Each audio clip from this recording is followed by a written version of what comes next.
terminou tarde, aí não dá tempo nem lanchar. Sorte que você pôde comer,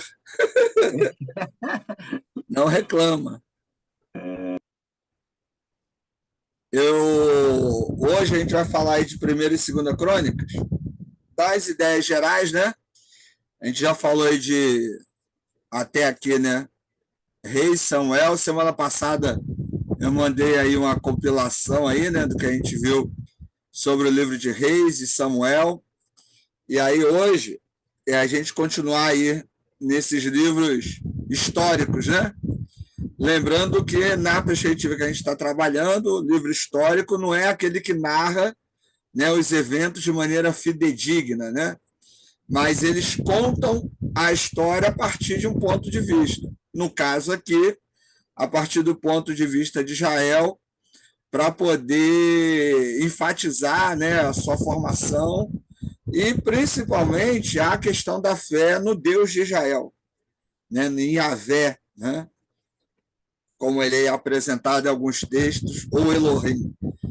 E, então, esses textos de Primeira Reis, Primeira e Segunda Samuel, Primeira Reis, Primeira e Segunda Reis, Primeira e Segunda Crônicas, são aí desse caráter histórico e vão tentar, né, dar um ponto de vista aí do processo de formação de Israel. Esse livro de Primeira e Segunda Crônicas, assim como os outros, ele também era um único volume, depois foi separado, né, aí para questões didáticas. Mas a própria ideia de capítulo, né, e versículos, isso foi no processo da reforma, quando Lutero começou a traduzir a Bíblia para o alemão. Então, a partir desse período que se começou a trabalhar mais nessa questão de capítulo, versículo, mas os próprios textos eles eram únicos, né? Eles eram textos seguidos, não tinham essas divisões que nós temos. Já falei isso com vocês, mas vale a pena repetir, dependendo da Bíblia que você leia, as próprias divisões e os subtítulos são diferentes. Então, toda a Bíblia ela é uma interpretação, por isso que é bom a gente ter cuidado com as Bíblias que a gente tem, né, que a gente lê em português, porque aqueles subtítulos já sugerem uma interpretação para aquele capítulo, para aquele trecho, para aquela história, e às vezes nós somos levados a isso sem que o próprio texto mesmo mencione algo de maneira mais específica. Bem, eu vou lendo aqui, a gente vai conversando. É uma introdução, depois eu vou mandar vídeo, vou mandar material em PDF também, sobre Primeira e Segunda Crônicas, para a gente ter aí uma visão mais ampla, né? Mas, assim, deixar bem claro que, assim como a gente viu o Reis e Samuel, não é um livro, né, que a perspectiva é fidedigna, ele não está narrando os fatos exatamente como aconteceu. Ele está narrando a partir da fé de seus escritores, né, a fim de que a fé possa ser fortificada. O livro histórico no Antigo Testamento ele tem a ideia de fortificar a fé. Também no Antigo Testamento. No Antigo Testamento, o único livro desse caráter histórico é o livro de Atos, né? Mas aí é nessa ideia de que é para fortificar a fé. Tá? Tá. Fala, Carlos, quer falar? Não, peço perdão, professor. Desculpa, eu abri o microfone sem querer aqui. Desculpa. Tranquilo. Então vamos lá. Primeira e Segunda Crônicas são livros históricos do Antigo Testamento contidos na terceira e última divisão do cânon hebraico, os escritos, e os hagiógrafos. Originalmente, esses livros formavam um único volume. Eles narram desde Adão até Ciro, dando atenção especial a Davi e aos reis subsequentes de Judá. Essas obras têm sinais de ser uma revisão de livros anteriores e canônicos do Antigo Testamento, sobretudo com base em 1ª e 2ª Samuel e 1ª e 2ª Reis, de acordo com os interesses e ideias do autor. Ideias aí não tem acento não, tá errado. O autor exibe interesse especial pelo tempo de Jerusalém, com sua adoração e ritos, também demonstra interesse especial pela doutrina da retribuição divina. O que é a doutrina da retribuição?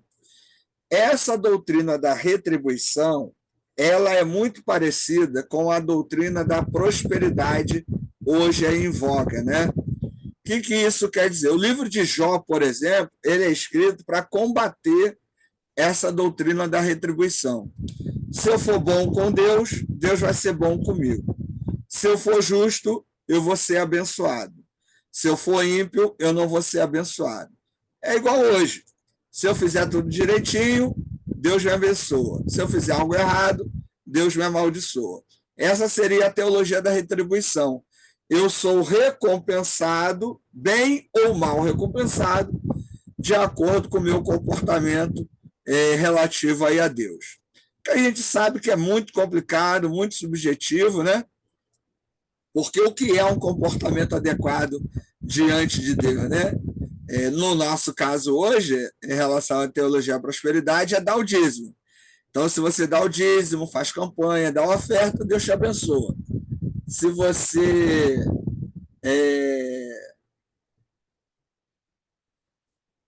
outro caderno? Se você... É minha filha, calma aí, que está perturbando aqui, calma aí. Então, quase. Se minha filha... se eu obedeço a Deus, vai me abençoar. Se eu desobedeço a Deus, Deus não vai me abençoar. Então, isso não é algo do nosso tempo, né? Em outras matérias, outras disciplinas, a gente já conversou sobre isso.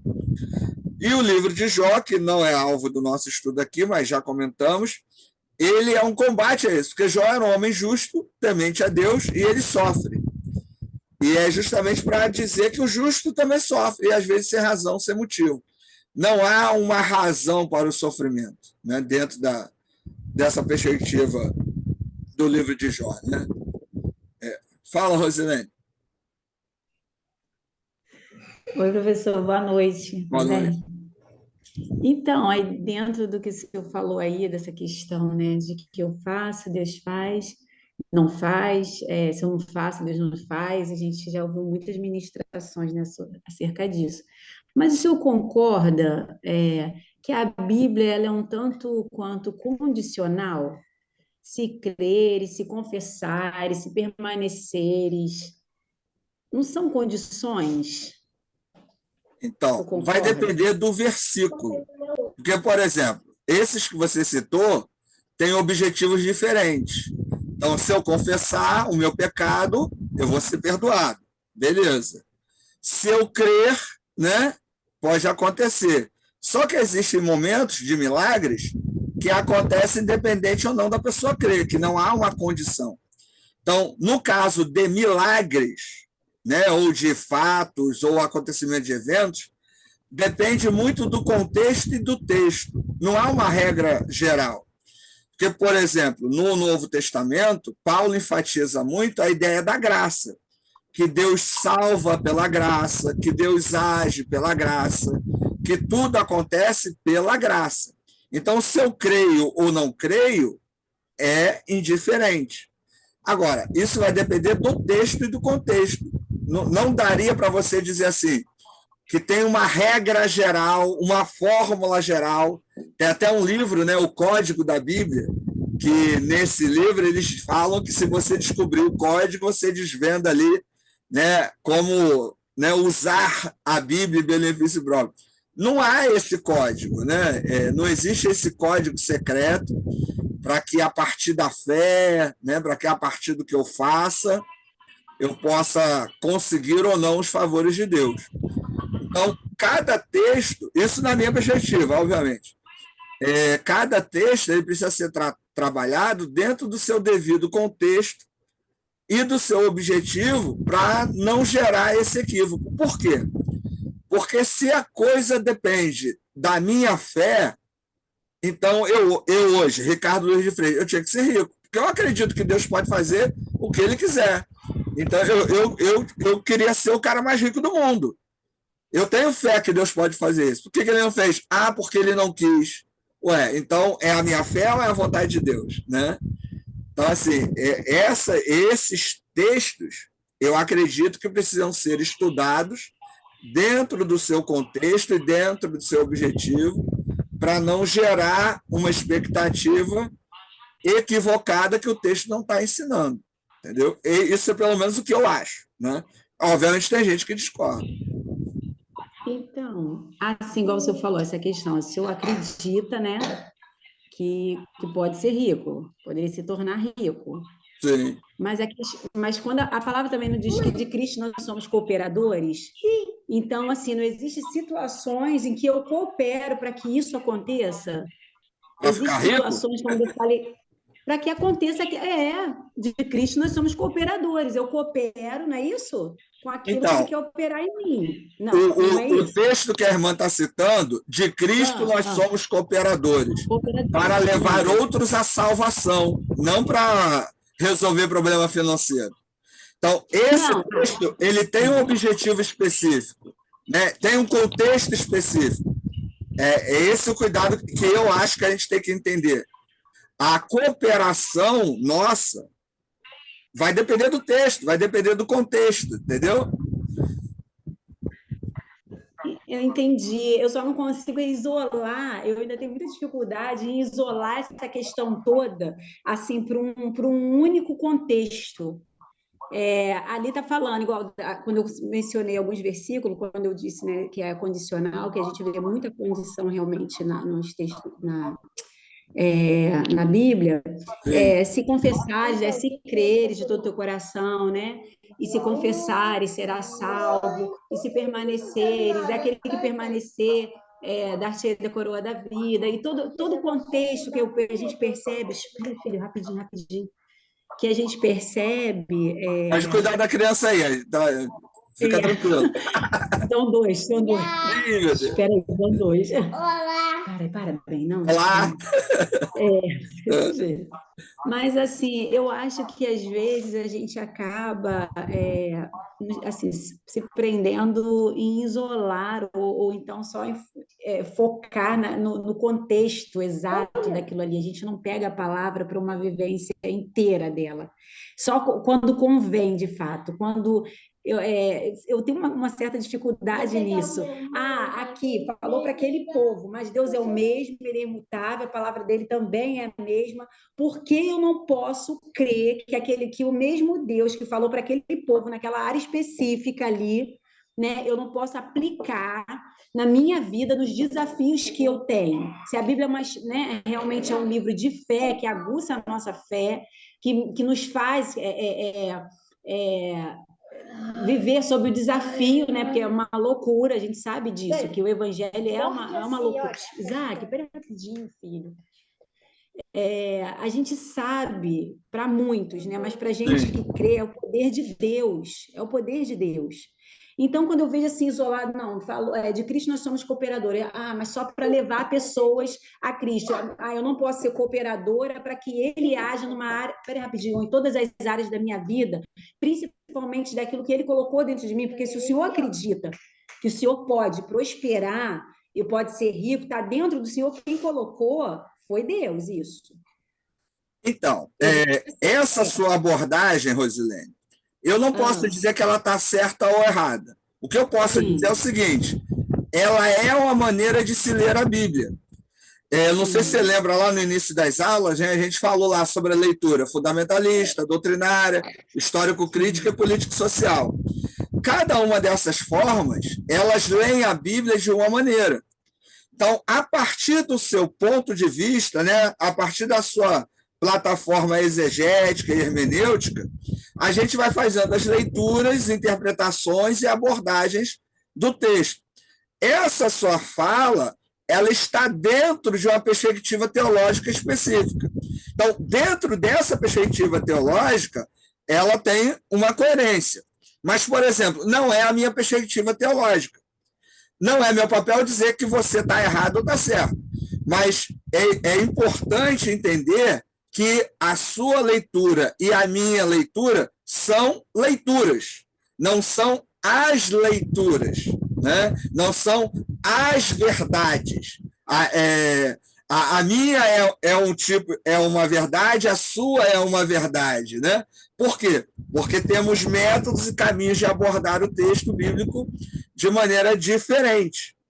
Quando a gente está estudando o texto bíblico, né, e o texto é polissêmico, ele pode significar várias coisas, como eu chego nesse texto vai depender da abordagem de cada um, né? E, assim, a sua leitura, é possível ler dessa maneira que você falou? É possível. É a leitura correta? Na minha perspectiva, não. Mas é possível, né? A forma como eu falei com vocês aqui, né, como a gente tem conversado em sala de aula, é possível ler a Bíblia? É. É a forma correta? De repente, para alguns, não. Qual é a ideia, né? A ideia é que a gente possa fundamentar os nossos caminhos e entender que existem leituras diferentes. E aí você vai pegar o texto e expandir o sentido dele. Até o pessoal aqui que está fazendo metodologia exegética, esse é o tipo de leitura sincrônica, né? Em que você pega e expande o sentido do texto, né? Que você tira do seu objetivo, né, específico e você vai expandir, que é muito comum hoje, né? É um tipo de leitura bem comum. Mas eu particularmente prefiro respeitar o contexto, respeitar o objetivo e trabalhar cada texto dentro ali realmente do seu lugar, justamente para não passar uma ideia que o texto não quer passar, entendeu? Mas a sua leitura, que eu posso dizer ela é uma leitura, mas não é a leitura, entendeu? Entendi. Depois, eu posso até passar para vocês assim, os manuais, né, de exegese, que não é dessa matéria, mas eu posso passar, que vem especificando, aí eu mando lá no grupo, esses tipos de leitura, que aí fica também mais fácil para poder visualizar, né? Eu entendo que às vezes é difícil, né, conseguir visualizar essa ideia de pegar um texto, ter que trabalhar ali de maneira específica, mas tem material que ajuda, né, a compreender isso. Depois eu mando lá para o grupo e acho que aí ajuda a entender. Não estou dizendo que tem que concordar, mas pelo menos a entender essa forma de leitura, né? Deixa a Jaziette falar, depois o Francisco aí. Então, professor, mas será que essa mentalidade deles, nessa época, não está baseada lá em Deuteronômio 28? Porque havia uma recomendação da questão das bênçãos e maldições. Então, eles foram levados a agir dessa forma. Eu até entendo que, com a graça de Deus, a obediência faz parte, mas não que eu tenha que ser beneficiado com isso. Eu entendo que, na graça, o meu benefício é a salvação, mas também Deus não deixa de nos abençoar, de cumprir aquilo que Ele prometeu dentro da obediência. Não que a gente vá fazer isso, por exemplo, conforme o senhor falou, eu vou querer ser rico, mas qual é a finalidade, qual o propósito dentro do reino? Todo o meu propósito tem que estar baseado no propósito de Deus para o reino. Qual seria a finalidade? E eu desejaria, eu vou obedecer para Deus me abençoar, eu ser rica, entendeu? Não, Aí entendi. tem o Deuteronômio 28, como é que fica Deuteronômio 28 aí na cabeça do povo aí dessa época? Então, quando eu usei a ideia da retribuição em teologia de prosperidade, é só para fazer uma comparação, né, para a gente poder entender mais ou menos essa ideia. No caso do Deuteronômio 28, e vários outros textos, né, que ligam a ideia de obediência à bênção, é porque no contexto da teologia do Antigo Testamento, a bênção ela é material. Você não se fala de uma salvação espiritual. A ideia da presença da divindade, né, de um Deus poderoso, ela se manifesta de maneira material, na perspectiva do Antigo Testamento. No Antigo Testamento não tem céu e inferno. Ninguém vai para o céu e vai para o inferno, né? Então, essa manifestação da bênção de Deus, ela é material e pela perpetuação da família. Então, uma família que seja obediente hoje é uma família que vai durar, né, para sempre. Uma família que é desobediente hoje, ela vai acabar rápido, né? A sua geração vai acabar. Então, dentro dessa mentalidade, essa ideia de ter elementos materiais ou não, era o que eles achavam que era o caminho, certo? Então, se eu abençoar, se eu fizer tudo que Deus mandar, eu vou conseguir tudo que eu quero. Só que aí você surge, tem textos que destoam dessas ideias. Um é Jó, alguns trechos de Isaías, eu não quero sacrifício, né? Eu quero corações transformados. Então, ainda que a teologia da retribuição esteja presente, também está presente um combate a essa perspectiva, né? De que essa retribuição material ou do prolongar da questão da herança familiar não é algo que dependa apenas de rituais, de sacrifícios, mas de um coração quebrantado também, de um Deus que é soberano. Então, você tem essa questão da teologia da retribuição, que era o que estava no imaginário de todo mundo, assim como hoje. Qualquer igreja que você chegar, as pessoas ainda defendem essa ideia. Não, Deus me abençoou porque eu fiz o que tinha que fazer, né? Deus abençoa as pessoas porque elas são obedientes. Isso é natural do ser humano. Então, não era diferente daquela época. É o ser humano que vai mudando, porque, como o senhor falou, Deus dá inspiração e a pessoa coloca dentro da perspectiva daquilo que ele acredita. Isso. Mas Deus vai consertando isso, como em Isaías, como em Malaquias, como em Jó, justamente. Porque quando você você faz com o coração, você vai obedecer de boa vontade, não desejando nada em troca. Não para fazer uma barganha. Deus dá não que fosse condicional, mas... Isso. Mas olha só, Jaziete, aí esse que é o grande mistério de tudo, né? E aí vem o texto de Jó e diz o seguinte: e ainda que você seja justo, ainda que você faça tudo o que tem que fazer, você pode perder tudo. Você pode não ter nada. Entendeu? Então, por que eu devo ser obediente? A grande lição de Jó é essa. A grande lição de Eclesiastes é essa. Por que eu tenho que ser obediente? Porque Deus é soberano. Ele mandou obedecer, eu obedeço. Se eu vou ganhar alguma coisa ou não com isso, é outra ideia. Então, Deus é soberano, mandou, eu faço. Ponto final. Abacuque vai falar sobre isso, né? Então, ainda que a figueira não floresça, ainda que não haja fruto na vide, ainda que não haja vacas no curral, eu me gloriarei no Senhor. E ele começa o texto reclamando. Ele começa o texto se queixando da violência, da injustiça, da ausência de Deus, da maldade, da pobreza, de tanta coisa ruim que estava acontecendo ao redor.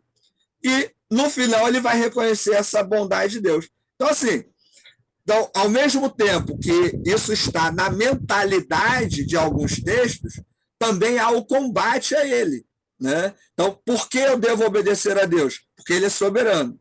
Se eu vou ganhar alguma coisa ou não, é outra coisa. Que eu posso, inclusive, perder tudo.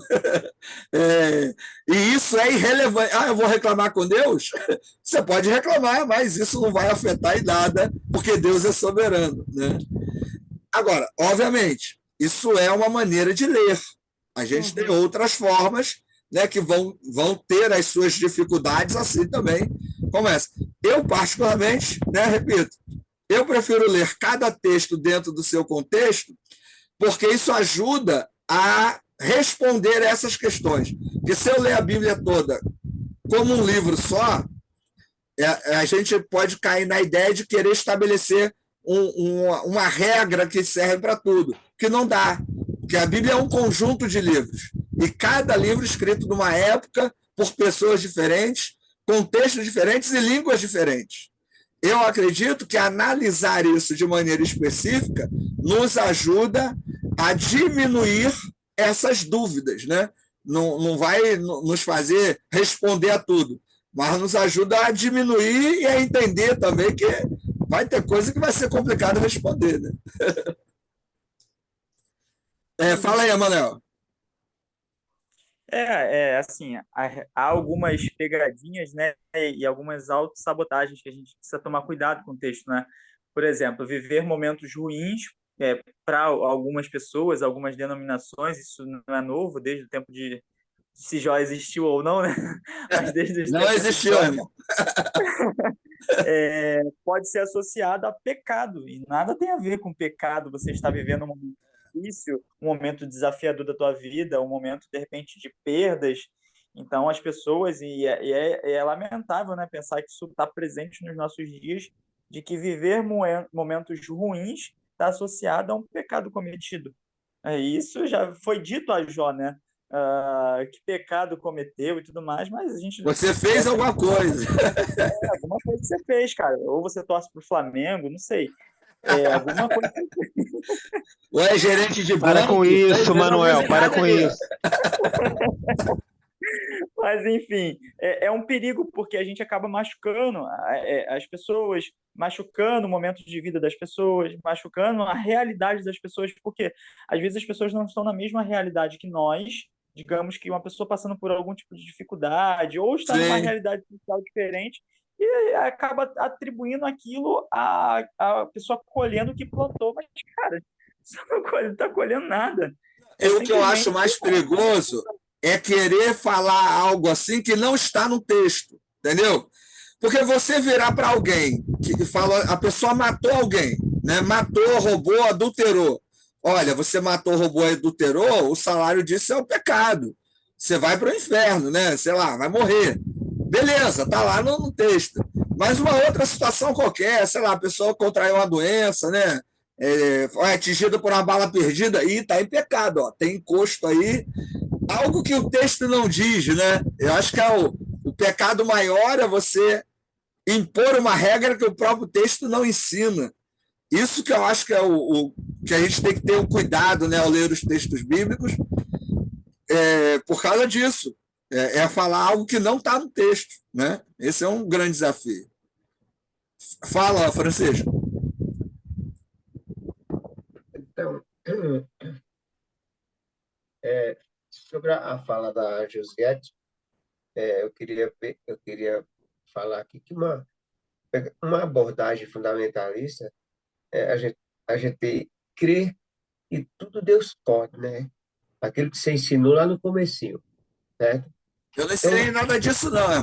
Ensinou no comecinho pra gente, né? O Manuel tá aí de prova, o Jair, todo mundo. Fazer heresia, ensinou pra sim. gente. Tudo que é heresia, ele que ensinou. Então, ele ensinou pra gente. Então, vamos lá. José foi lá em cima do ponto, no capítulo 28, lá de Deuteronômio, mas nós temos que ver lá o finalzinho do capítulo 28, onde fala que o Senhor, ele coloca a gente por cima. Ele não quer colocar a gente nunca por baixo, nem fazer da gente cauda, mas ele quer fazer a gente cabeça. Ai, né? meu Deus. Mas que nós, olha só, vou resumir agora. Mas tudo isso... Eu não ensinei isso. Nós ensinou. É uma leitura fundamentalista, certo? Que a gente tem que crer o que está escrito, o texto não cai do céu. Sim. A palavra é o que está escrito lá, a gente crê. Então, veja bem, no finalzinho ele diz assim, mas se tu não desviares dos meus ensinamentos, daquele tudo que eu te falei, se você não se desviar, fazer tudo corretinho, beleza. Tem pessoas, agora eu quero terminar dizendo assim, tem pessoas que ele é um ótimo cristão enquanto ele é pobre. Ele é um ótimo cristão. Mas exemplo de um cristão que só queria um carro. Eu disse, se eu comprar um carro, vou fazer os trabalhos da igreja, vou levar os irmãozinhos que não tem carro. Comprou o carro, irmão, sumiu da igreja, nunca mais foi na igreja. Só porque comprou o carro. Só porque comprou a culpa é do carro ou do cara que não tem caráter? Prega para ele, Francisco. Acabou o cristão. Ah, meu Deus. Então, assim, gente, eu acho assim. Tá bom, Ricardo, e aceita. Prega para ele, Francisco. Deixa ele falar, tá acabando o tempo aí, fala aí. Tá bom, gente, eu vou deixar aí. Eu vou deixar que esse professor aí é o meu professor preferido. Não, então, brincadeiras à parte, essa fala do Francisco é uma leitura, certo? Eu entendo que é complicado para a gente, por quê? Porque, no geral, a gente aprende o seguinte: a Bíblia é a verdade, né? A Bíblia é a palavra de Deus. A Bíblia expressa a vontade de Deus. Agora, o que eu proponho para vocês é vocês pensarem se o que você acha que é a verdade realmente está escrito no texto. Se é isso que o texto está querendo dizer, ou você está repetindo conceitos e ideias que passaram para você e que o texto, de repente, nunca falou, né? Sobre vários temas, várias ideias. Eu acho que o nosso grande desafio é esse, né? É olhar o texto e tentar avaliar, será que o que eu acho que eu creio é realmente o que está no texto? É o que o texto está ensinando? Ou é o que eu quero crer? Ou é o que eu fui levado a crer? Isso não romper essa barreira, ela não é simples, não é fácil, não acontece de uma hora para outra. Mas eu acho que para o estudante de teologia é importante avaliar, né? É claro que para o ambiente de igreja isso traz muitas dificuldades, porque na igreja é um lugar de certezas. A igreja é um ambiente da doutrina, a doutrina é a repetição. Na igreja, a gente não desconstrói nada, né? Ou pelo menos a maioria. Mas a igreja é um lugar de repetição, é um lugar de certeza, né? Então, lidar com as incertezas não é um processo fácil.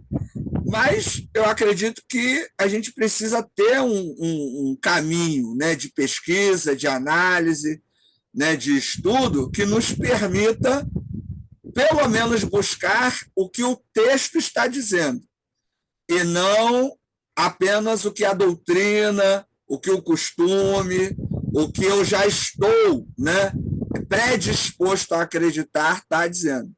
Isso é um processo, né, que a gente precisa estar trabalhando aí. Está acabando aí o tempo aí. Vamos sair e voltar no mesmo link, que aí eu vou só terminar esse slide aí para a gente não estourar também o tempo demais aí. Mesmo link. Calma aí que eu não saí aqui. Agora que você.